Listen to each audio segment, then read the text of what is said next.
നാട്ടിലേക്ക് പണം അയക്കുന്ന പ്രവാസികൾക്ക് അവരറിയാതെ തന്നെ പറ്റുന്ന ചില തെറ്റുകളുണ്ട്. കാശും പോകും, ബാങ്ക് അക്കൗണ്ടും ബ്ലോക്കാവും. കുറേയേറെ പേർക്കാണ് അടുത്തിടെ ഇത്തരത്തിൽ പണി കിട്ടിയത്. എന്താണ് പ്രവാസികൾ നേരിടുന്ന ആ പ്രശ്നം? പരിശോധിക്കാം. സ്വാഗതം മനോരമ ഓൺലൈൻ കാഷ്വൽ ടോക്കിലേക്ക്.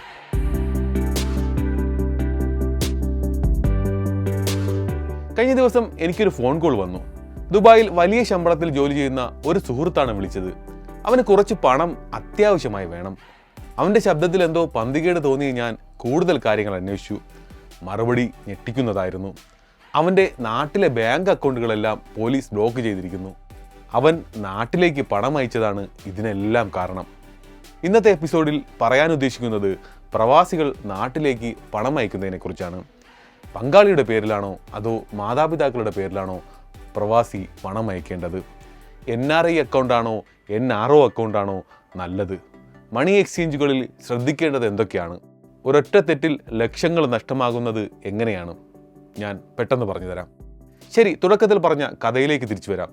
മണി എക്സ്ചേഞ്ചുകൾ വഴി മാത്രം പണം അയച്ചിരുന്ന എൻ്റെ സുഹൃത്ത് മറ്റൊരാളുടെ പ്രലോഭനത്തിന് വഴങ്ങി ഇത്തവണ കുഴൽപ്പണം, ഹവാല എന്നൊക്കെ അറിയപ്പെടുന്ന വളഞ്ഞ വഴിയിലൂടെയാണ് പണം അയച്ചത്.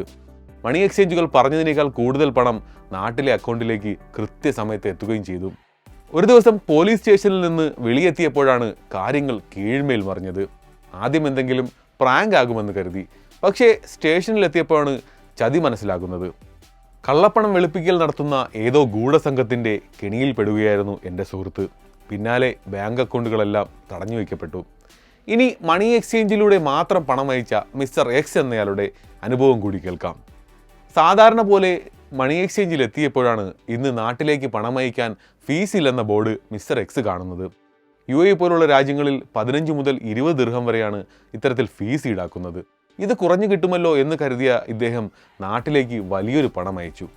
പിന്നീടാണ് മറ്റൊരു സുഹൃത്ത് അന്നത്തെ ശരിക്കുള്ള കറൻസി റേറ്റ് കാണിച്ചു കൊടുക്കുന്നത്. ഒരു UAE ദിർഹത്തിന് 25 രൂപ കിട്ടേണ്ടിയിടത്ത് ബാങ്ക് നൽകിയത് 24.25 രൂപ മാത്രം. ഫീസ് ലാഭിച്ചെങ്കിലും മിക്സർ എക്സിന് നഷ്ടമായത് വലിയൊരു തുക. പ്രതിമാസം ശരാശരി 3000 ദിർഹം വീതം നാട്ടിലേക്ക് അയക്കുന്ന ആളിന് ഓരോ ദിർഹത്തിനും 75 പൈസ വീതം എക്സ്ചേഞ്ച് റേറ്റിൽ കുറവുണ്ടായാൽ ഒരു വർഷം 27,000 രൂപയെങ്കിലും നഷ്ടമുണ്ടാകും.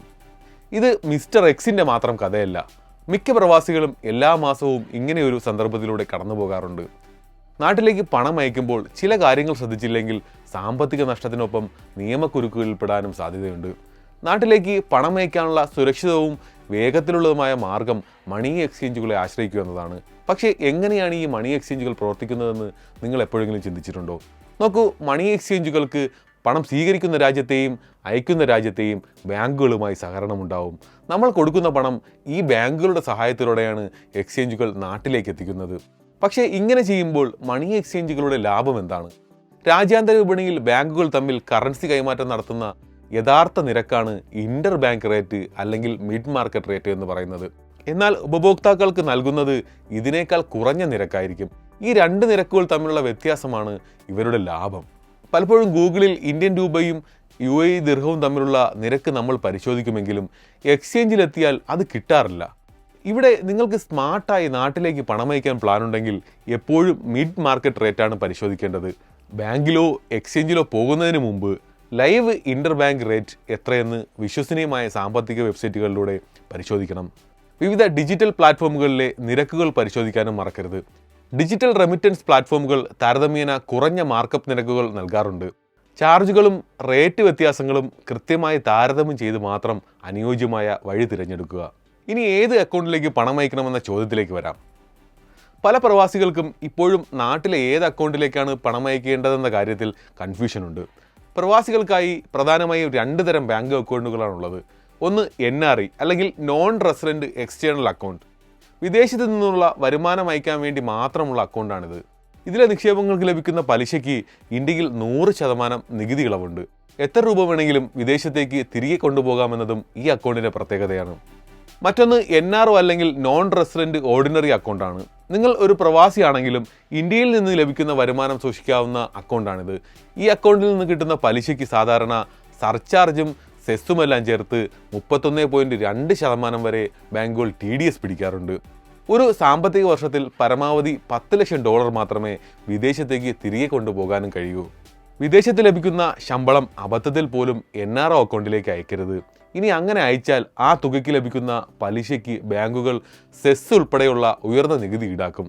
മറ്റൊരു കാര്യം ശ്രദ്ധിക്കേണ്ടത്, പ്രവാസി ആയിക്കഴിഞ്ഞാൽ നാട്ടിലെ പഴയ സാധാരണ സേവിങ്സ് അക്കൗണ്ട് നിയമപരമായി തുടരാൻ അനുവാദമില്ല എന്നതാണ്. ഇത് ഒന്നുകിൽ NRO അക്കൗണ്ടിലേക്ക് മാറ്റണം, അല്ലെങ്കിൽ ക്ലോസ് ചെയ്യണം. അല്ലാത്ത പക്ഷം ഇത് കള്ളപ്പണം വെളുപ്പിക്കലിനെതിരായ ഫെമ നിയമങ്ങളുടെ ലംഘനമായി കണക്കാക്കും. നിയമ നടപടികൾ നേരിടേണ്ടിയും വരും. പിന്നെ അക്കൗണ്ടുകൾ ഏറെക്കാലം ഉപയോഗിക്കാതെ ഇരിക്കുന്നതും നല്ല ശീലമല്ല. ഇത്തരം അക്കൗണ്ടുകൾ പ്രവർത്തനരഹിതമാകാൻ സാധ്യതയുണ്ട്. അതുകൊണ്ട് വർഷത്തിൽ ഒരിക്കലെങ്കിലും അക്കൗണ്ടുകൾ പരിശോധിക്കുകയും KYC പുതുക്കുകയും ചെയ്യുന്നത് നല്ലതാണ്. ഇനി ആരുടെ അക്കൗണ്ടിലേക്കാണ് പ്രവാസികൾ പണം അയക്കേണ്ടതെന്ന ചോദ്യത്തിലേക്ക് വരാം.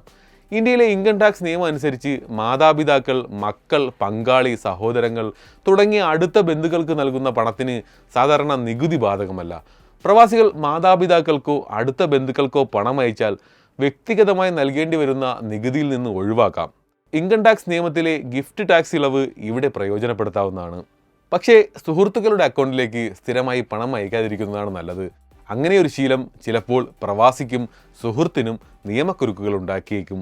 സ്ഥിരമായി വലിയൊരു തുക മറ്റൊരു വ്യക്തിയുടെ അക്കൗണ്ടിലേക്ക് പോകുന്നത് ബാങ്കുകളുടെ നിരീക്ഷണത്തിനും നികുതി പരിശോധനകൾക്കും കാരണമാകും. ഒരിക്കലും ഒഴിവാക്കിക്കൂടാത്ത മറ്റൊരു കാര്യം കൂടിയുണ്ട്. നമ്മൾ നാട്ടിലേക്ക് പണം അയക്കുമ്പോൾ ഇതുമായി ബന്ധപ്പെട്ട എല്ലാ രേഖകളും സൂക്ഷിച്ചു വയ്ക്കാനും ശ്രദ്ധിക്കണം. ഭാവിയിൽ ഇൻകം ടാക്സ് വകുപ്പോ ബാങ്കുകളോ വിശദീകരണം തേടിയാൽ salary slip, bank statement, remittance receipt തുടങ്ങിയ രേഖകൾ ഭദ്രമായി സൂക്ഷിക്കണം. പറഞ്ഞു വന്നതിൻ്റെ സാരം ഇതാണ്. പലപ്പോഴും സ്വന്തം സ്വപ്നങ്ങൾ പോലും മാറ്റിവെച്ച് കുടുംബത്തിനും നാടിനും വേണ്ടി ചോര നീരാക്കി അധ്വാനിക്കുന്നവരാണ് പ്രവാസികൾ. നമ്മുടെ നാടിൻ്റെ സാമൂഹിക സാമ്പത്തിക അടിത്തറ കെട്ടിപ്പടുക്കുന്നതിൽ പ്രവാസികൾ വഹിച്ച പങ്ക് വളരെ വലുതാണ്. അതുകൊണ്ട് ചോര നീരാക്കി പ്രവാസികൾ സമ്പാദിക്കുന്ന ഒരു രൂപ പോലും സർവീസ് ചാർജിൻ്റെയും സാങ്കേതികതയുടെയും പേരിൽ നഷ്ടപ്പെടാൻ പാടില്ല. പണം അയക്കുന്നതിന് മുമ്പ് എപ്പോഴും കറൻസി നിരക്കുകൾ പരിശോധിക്കണം. NRE അക്കൗണ്ടിൽ മാത്രം നിക്ഷേപിക്കാനും ശ്രദ്ധിക്കണം. നിയമപരമായ മാർഗത്തിലൂടെ മാത്രം പണം അയക്കുക. ഇതുമായി ബന്ധപ്പെട്ട രേഖകൾ സൂക്ഷിച്ചു വയ്ക്കാനും മറക്കരുത്. ഇനി ചോദ്യം നിങ്ങളോടാണ്. വിദേശ രാജ്യത്ത് നിന്ന് ഇന്ത്യയിലേക്ക് പണം അയച്ചിട്ടുള്ളവരാണ് നിങ്ങളെങ്കിൽ നിങ്ങൾ നേരിട്ട വെല്ലുവിളികൾ എന്തൊക്കെയാണ്? ഇതിനെ നേരിടാൻ നിങ്ങൾ സ്വീകരിച്ചിട്ടുള്ള ആ പ്രവാസി പ്രോ ട്രിക്ക് എന്താണ്?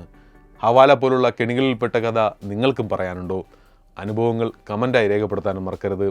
ഒപ്പം നമ്മുടെ പ്രവാസി ചങ്കിന് ഈ വീഡിയോ അയച്ചു നൽകാനും മറക്കരുത്. സ്മാർട്ടായി ഇൻവെസ്റ്റ് ചെയ്യൂ, സമ്പാദ്യം വളരട്ടെ. This is Manorama online casual talk. സാമ്പത്തിക മേഖലയിലെ മറ്റൊരു വിഷയവുമായി അടുത്ത ആഴ്ച വീണ്ടും കാണാം. Till then, by.